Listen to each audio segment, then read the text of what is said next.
चांद के दक्षिणी ध्रुव में चंद्रयान-3 की सफल लैंडिंग कराकर भारत ने पूरी दुनिया के सामने अपना लोहा मनवा लिया है।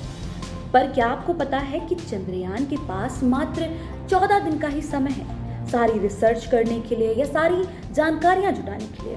उसके बाद चंद्रयान-3 निष्क्रिय हो जाएगा। पर ऐसा क्यों?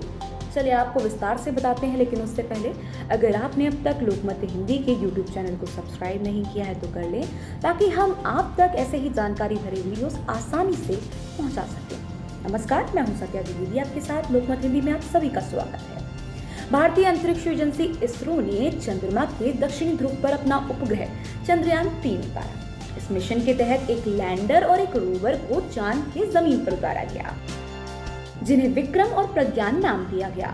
विक्रम और प्रज्ञान को अलग अलग तरह के 6 उपकरणों से लैस किया गया है, जिनका काम चांद पर अलग अलग तरह के प्रयोग करके नई जानकारियां जुटाना है। लेकिन ये काम वो अगले 14 दिन तक ही जारी रख सकेंगे, क्योंकि विक्रम और प्रज्ञान की जिंदगी सिर्फ इतनी ही है।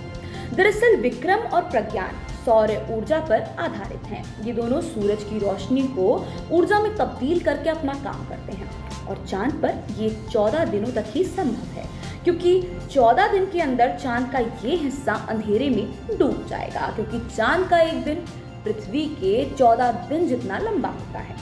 चांद पर बीती 23 अगस्त को सूरज उगा था, जो 5 या 6 अगस्त तक ढल जाएगा।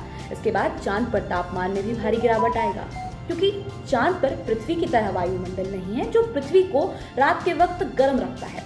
ऐसे में चांद पर सूरज उगने और ढलने के साथ तापमान में बेहद तेजी के साथ भारी अंतर आता है। ISRO chief doctor S Somnath ने बताया कि सूरज ढलने के साथ ही सब कुछ अंधेरे में डूब जाएगा और तापमान -180 डिग्री सेल्सियस तक गिर जाएगा। ऐसे में इस तापमान पर इन सिस्टम का सुरक्षित बने रहना संभव नहीं है।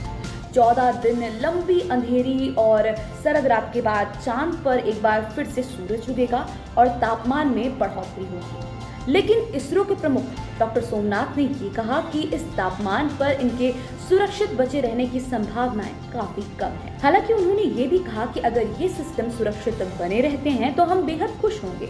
अगर ये दोबारा सक्रिय हो जाते हैं तो हम इनके साथ एक बार फिर काम शुरू करेंगे और ज्यादा से ज्यादा जानकारी जुटा पाएंगे।